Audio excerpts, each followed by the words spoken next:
press 2. If you would like, thank you for using Securus. You may start the conversation now. Hey, bro. What's the word, gang? You ain't trying to find that door out of the institution. What you say? Still trying to find that doorway up out of here. I know you ain't got to tell me. Straight there, you know. What's up with you though, bro? Man, I ain't on nothing. You know the day my mama's birthday, I ain't on nothing.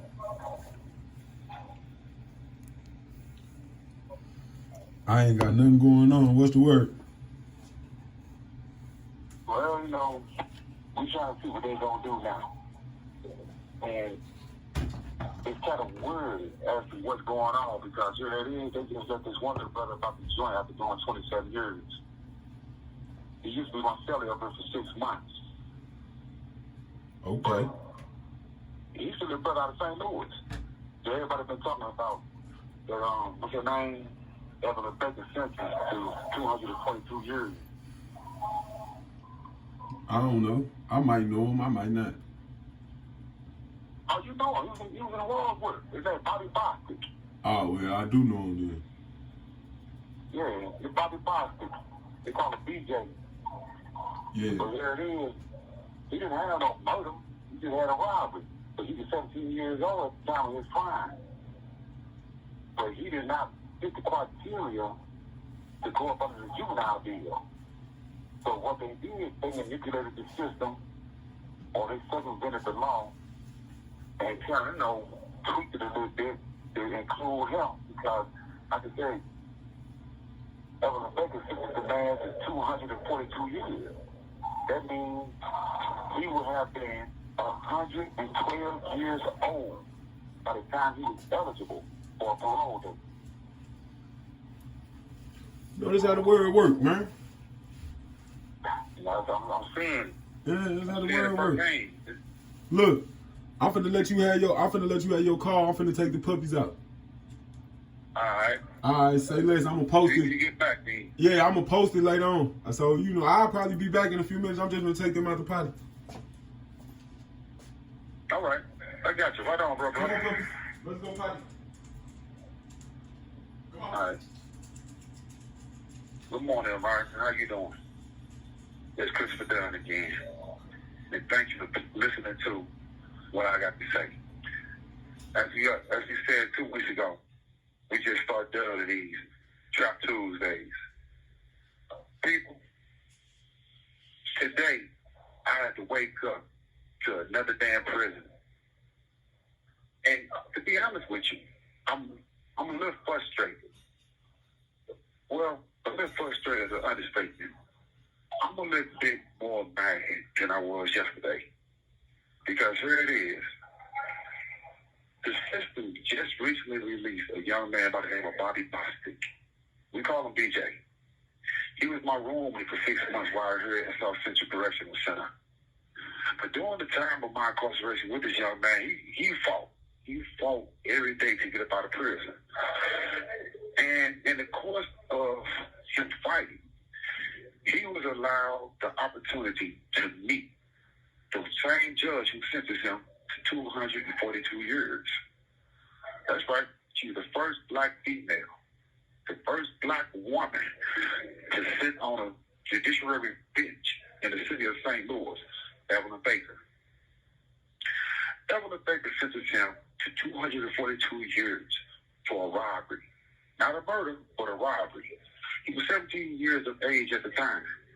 And because of his age, they had to circumvent the system or kind of, tweak it a little bit to make a way for him. Because if he had to wait for a parole date, he'd have been 112 years old before he was even eligible for an opportunity to even see a parole board. That's right. He did 27 years in prison. Can you just imagine? After doing 27 years in prison for a crime that he admitted that he done. Not once did he say that he was innocent of the crime. He admitted it. But it's the fact that you gave him 242 years. Did nobody die? Only property was taken, and property that was returned back to the people. But here it is, 27 years later, they decide to figure out how to manipulate the system to allow him to have some semblance of a life or a future in society. Okay, they did that. Now I applaud them for that. Those who was involved in releasing Bobby Boston, you are appreciated. But the question is, how long must I wait? How long must I wait inside a prison after a judge says that I was innocent?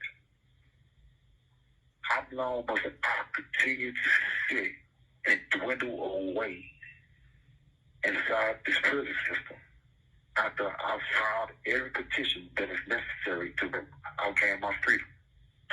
I filed what is known as a habeas corpus petition. And during the course of my habeas corpus filing, a court judge, a 25th Circuit Judiciary Court judge, actually stated that I was innocent, but you could have freed me. You could not manipulate the system enough. You could not circumvent the system. You cannot maneuver around it enough to correct the mistake for me. Somebody just recently told me, most organizations who come forward to help those like myself or those like Bobby Boston are people who will only reach as far as their arms allow them. They reach for what is known as the low-bearing fruit of their tree. They reach for the easy fruit because they know that they can win the case. Bobby Boston had enough resources to join him to get where he is right now. And I'm not taking nothing from him. I'm not trying to do that. What I'm trying to get is to force everyone to see exactly what hypocrisy looks like. I want them to see exactly what it would take in order for those who write the law, those who create the law, those who are charged with upholding the law, those who are charged with defending the law. I want them to get on the same page as the rest of us. I want them to be able to sit there and say that they are true defenders of democracy. They are true defenders of the law, not hypocrisy. I want them to be able to even the scales out and not tip it one way or the other. Innocence is innocent. There's no way around it. And I wish that people could understand that when you sit here in prison, the something that you did do, and you continue to watch the doors open up for others and not for you, you become more discouraged. You become more doubtful of the law. And that right there in itself, it creates a pit in your world. It seems as if it never ends. I fell into this pit 33 years ago, and I continue to fall and fall and fall. It seems to be bottomless because it seems as if the state of Missouri have no bottom. They have no degree of empathy. And not unless it comes to their own. Now, this is what I don't understand. How is it that you have 22,000 public defenders that represent the indigent in the state of Missouri? 22,000 public defenders, and not one public defender have taken the reins to defend those who will eventually be forced to make the same decision as I have. Some of us who are actually innocent do give a damn. We care about not just ourselves, but what is the overall effect? What is the overall effect of the justice system and where it's going? People, it saddens me to think that these people here in this country are unaware of what is actually going on. It saddens me to think that society can actually turn their backs on people like myself. I'm one, if not, probably, let's say, 1 in 1,000 who case is so unique that it warrants the United States Supreme Court to review it. But the United States Supreme Court, I have no confidence. I have no confidence in them because when you have 9 people who are charged with looking at your life, looking at to put you in the situation that you're in, and those 9 people have individual opinions about the law, or their perspective of the law, you're now forced to question if those same 9 people will come to the same conclusion, which I highly doubt. That is the beauty of independence. You will never find 9 people who will agree on the same exact issue. Now, I ask you this. When you have these 9 people who don't normally see eye to eye on either the common basic necessities of life or the law, how do I suppose to expect for them to follow the law? This is just a higher court, the court of all courts in the United States. And just because they just newly appointed first female African Americans to that bench, that don't necessarily mean that people like myself or African American males have a better advantage. It don't mean that at all. Clarence Thomas been in there. He's been on that bench for how long? And look at where we are right now. So do you actually believe that I have a chance? Listen, people. St. Louis is a small city. And 90% of the people in which I grew up with, they're either dead or in prison. But their relatives, their family members, nieces and nephews, cousins and aunts and uncles, probably some of their children are still out in society. And I sit here day after day, and I question, why is it that the average Missourian, the average St. Louisan, why is it that they choose not to come together and protest, not just for me, but for any and everyone that's incarcerated in Missouri, whether it's in St. Louis or Kansas City or Columbia, Missouri, whether in Cape Girardeau, Phelps County, or Mickey. There are 5 level 5 institutions where the average person that's in there has over 25 to 30 years. There's close to 10,000 of us who have a life without sentences. The doors continue to open up day after day for newly inmates to arrive.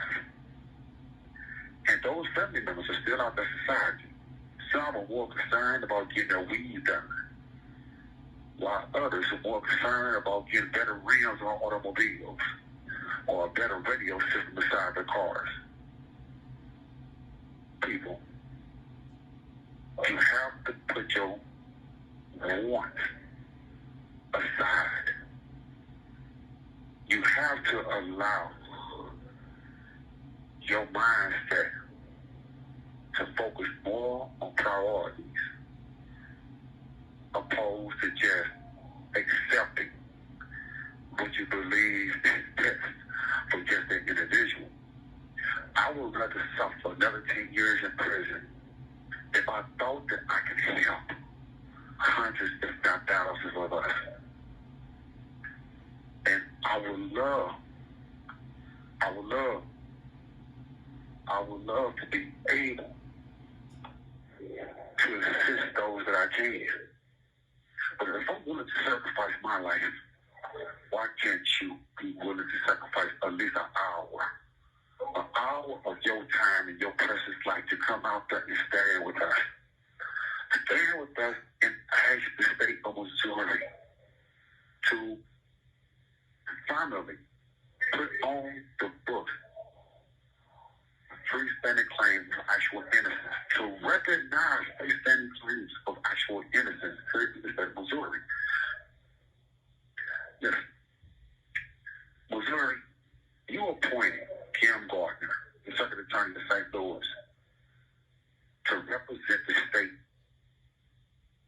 while working in the city of St. Louis. You appointed G. Peter Baker to represent Jackson County, the greatest city of Kansas, as Circuit Attorney. You appointed multiple of other circuit attorneys to represent their own individual cities, but collectively, they represent the law. And as stewards under the Attorney General, they have a responsibility to not only uphold the law, but to correct the mistake that those laws have been placed on others. They have a duty and a sole responsibility to protect not only their law, but to uphold it and defend it. But when that defense is in contrast or in contradiction to their oath, then you must question if the law is wrong or should it be corrected. Here it is, people. Eric Schmidt is no longer the Attorney General for the state of Missouri. But that does not mean that his influence will remain. Sure it does. Just like Josh Hawley. Josh Hawley's influence continued to remain here during Eric Schmidt tenure as Attorney General. And I'm quite sure whoever takes Eric Schmidt's place will still also be influenced by him. But somewhere, at some point, we have to ask ourselves, when will we allow democracy to rise again, to live again, to have purpose? We have to ask ourselves, are we willing to allow democracy to die in Missouri along with our sense of value? I get tired of hearing these politicians every year get on television and talk about crime bills, get on television and talk about what they can and can't do for people. I get tired of it. Because it's year after year, you hear the same old lies by different people. They tell the same story that a librarian would tell if they read the same book. You get tired of hearing. It's time for new ideas to come. And right now, to open up that book and allow change to come about. For change in Missouri is necessary. to open up freestanding claims of actual innocence as an acceptance in Missouri is necessary. Because if you came to jail and you was innocent, you will want the law to work for you. You will want the system to work for you. People, how many of you are familiar with the Salem Witch Project? Where back then, they had a committee of 5 people. These people were Puritans. These people who believed that these children who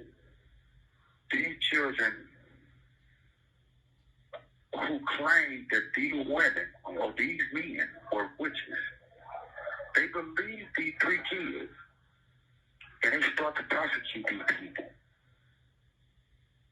Fear dominated common sense. Fear controlled the political arena. Fear dominated our justice system. There was no such thing as common sense. Even though, Mr. Payne created what is known as common sense, as he written it out, and it became the first 14 amendments of the Constitution or the Bill of Rights. Thomas Payne's idea still stands, but do it have any meaning?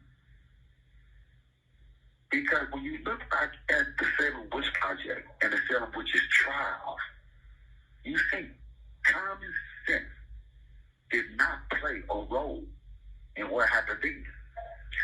Not until those same people, those same witnesses, those same 2 kids came forward and admitted that the people on which that was governing the trial, that their wives were witches. And that's when each one of those Puritans made the determination to finally do away with the trials of the Salem Witch Project. People, this is what you call hypocrisy. When the system starts to challenge those whom which they govern it, then that's the only time when people have a problem with it. I'm sitting here and I'm listening to this. And it's sad because life in prison means that. I don't know what we can do to change. I don't understand what it is that we can do that will actually bring. But whatever it is, it must take effect now. I had to come back into my room because for whatever strange reason, 6 people out there believe that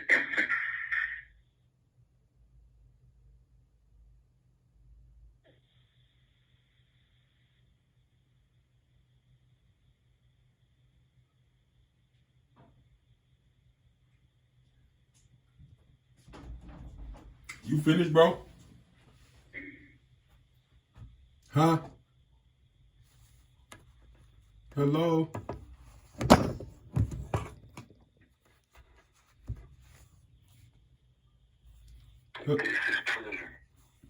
Your phone cut out. Your phone cut out, bro. Yeah, for about a good 15, 20 seconds. So whatever you just said, you might want to say it again. Oh, let me tell you that. Nah, my thing's still going, bro. Bro, your sound went out on my end.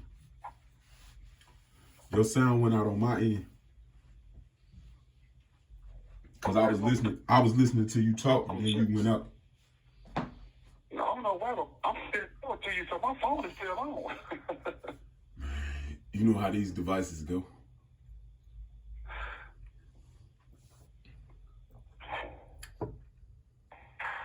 Sipping on for it though, bro. What's the word? I ain't got a few things I want to tell the people though, but this is what I want to do.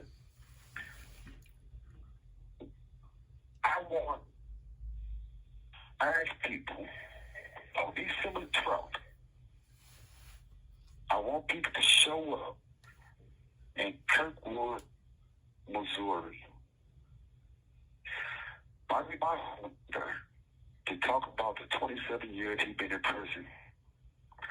He will be accompanied who is known as the Human Rights Committee of the Greater County of Kirkwood. And I want everyone to ask that city if they can stand in support of Bobby Bostic, if they can stand there and advocate for his freedom, do they not think that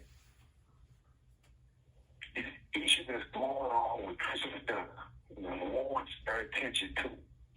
Because even though I'm just one individual, and this is just one case, eventually this one case is going to affect every other case, just as Lincoln versus Cassidy did. Joe Amron, who was a death row petitioner out of Kansas City, Missouri, was given his freedom because of a freestanding claim of actual innocence. Because the witnesses in his case recanted their testimony and admitted that they lied. But in 2016, the courts turned around and allowed Lincoln versus Cassidy to be that nail that closed the window and shut it for good. But if that is not a human rights violation to keep someone in prison, even though they're innocent, but because they're not on death row, if that is not a human rights violation, then what is it? America can send 10 dignitaries to Russia to go visit Brittany Griner. They can raise hundreds of thousands, if not millions of dollars for her defense, even though she has been convicted based on her own testimony of her own guilt. But still, you can spend all this money to go over there and visit this woman, but you cannot visit us. You cannot visit me. You cannot come to Missouri and fight for my freedom. It reminds me of what Cassius Clay, Muhammad Ali, once said in his movie, I would not go to Vietnam to fight some man 10,000 miles away who has never done nothing to me, who has never called me out of my name, who has never spit on me or threw a brick at me, who has never denied me access to justice. I would not go 10,000 miles away to go kill that man. Well, here it is, my own people, right here in the United States, right here in Missouri, won't even stand up and fight for me. You would not defend me. You probably wouldn't even give me a job if you saw me. This reminds me of that moment in that film. Listen, people, we have to come From a together. correctional facility and may be monitored and recorded. We have to come together at some point to fight for each other. When the cause have meaning, stand behind it. I understand you're worried about inflation. I understand you're worried about crime. I understand this. Really, I do. And I understand that your candidate may not have won during the elections recently. But that does not mean that tomorrow will not come. We still have to stand together on common ground. If not for our own individual purposes or ideals, but for a common cause. Democrats and Republicans, independents and liberals, we must come together and decide as a nation if we will stand bipartisan to bring about a change and accept freestanding claims of actual innocence in the state of Missouri. Now, you have groups like the prison put together group in Kansas, in Overland Park, Kansas. You have people like them who make the decisions to help prosecute cases because they're looking for some type of financial kickback. You have other groups that does this who act up under the pretenses as innocent projects but are really just advocacy organizations. We don't need that. We don't need a wolf in sheep's clothing. We need a wolf to be a wolf and a sheep to be a sheep. We need for society to be society. I'm tired of waking up every day inside this prison cell, wishing and hoping and praying for a dream. I'm tired of eating goulash. I'm tired of eating the same old meal day after day after day, waking up smelling the same stench day after day after day. You get tired of it. I was tired of it the moment they put me in a police car. But could you imagine 30-something years later, we still smelling the same stench, still eating the same bull crap, and you still listen to the same lies?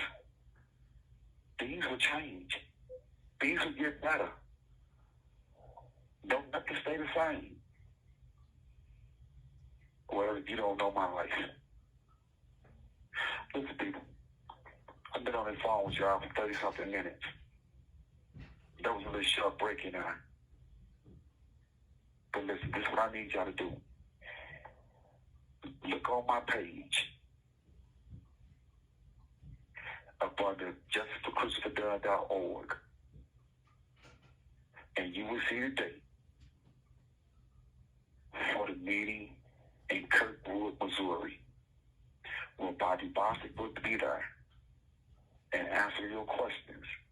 But I need for you to ask the question to the Human Rights Committee. Ask them, why haven't they looked into the causes of Christopher Dunn? Why haven't they took interest in this case? And if you want to, write Pepsi Cola, write Coca-Cola, write Roster Purina, right to the tourist district of the city of St. Louis, or Kansas City, Missouri, or wherever you are. Ask them, where do they think that their dollars go to? When cases like this are held in conjunction with false confinement, ask them, why do their loyalties lies with the people? Is it all about revenue? Because eventually, they too will have to suffer at the hands of somebody greater. Listen, people, that's my time. Babe, brother, I appreciate you, man. Appreciate you for everything you do for me. Man, listen, it's Tuesday, right? we do this every Tuesday, right? So I don't look at it like that, gang. Like, you know what I'm saying? This something we do every Tuesday. Call me Tuesday until them people let you out. Like, you know what I'm saying? Like, that's just how I look at it, right? I could be looking at it in the wrong way or something like that, but you know me. Like, it's different with me. Like, man, listen, call me every Tuesday. I'll keep some minutes on the phone. If I ain't got nothing on there, I'm going to put some on there. Like, cause that's what I do. I appreciate you, man. Yeah, cause that's what I do for my partners in the penitentiary. You ain't the only person that called me from the penitentiary. Yeah, speaking of, I need to go see Los anyway, man, cause his health don't look too good. Man, I talked to Los yesterday, day before. Like, you know what I'm saying? He ain't called me in a day or two. I'm getting kind of nervous myself. Straight up, I'm getting kind of nervous myself when he don't call every day. Right. Well, like I say, bro, if you saw him, I mean, you want to cry because, man, he can barely walk. And then he got this little tremor shake he do, man. It's like Parkinson, but it's not. He was in a wheelchair for a minute, but to see my little brother's body just cripple up like it is, and just think, he was one of the toughest rappers there was for 32 records. He's still in my top 5 all time. I'm in my top 5. I was just talking about that, bro, on social media. Like, bro, I'm in my top 5, right? I know 3 other people in my top 5 rappers all time. Los number 1. He at the top of the list. Well, why don't you and Los collab and put something together about what we down for? Man, I'm waiting on Los, man, to get it. I'm waiting on Los to get his act together as usual. All right. I told Los to write a book, man, years ago. I put it off for him. He still ain't did it. Like, you know what I'm talking about? Like you don't have nothing but time on your... Bro, write some of that stuff down. Bro, he still ain't did it. Man, Los, I don't know what to say about Los, but it seems like, I don't know which dog though. Los got this penitentiary thing in his head now. Like, this is him from here on out. Man, listen. How much time? Okay, hold on. Let me turn this video off so we can have this conversation. But listen, before I do, right? What we do? Well, I did 17. Los did like 10 of it with me, right? He came home. Right. Yeah. He came home, came right back with another 30. Like, you know what I'm saying? Matter of fact, he did 2 bits while I was there. He went home and he came back, right? Twice while I was there the first time. Then I got out. He went back. He got the 30 to go with, you know what I'm saying? Like, man, listen. For some of us, you have to accept the consequences of your actions. If he would have did what he was supposed to do, he would not be in that situation. But he didn't. He did what he wanted to do, and that's what happened. But let me turn this off. I'm posting this video in a minute. I'm going to start posting it while I'm on the phone talking to you.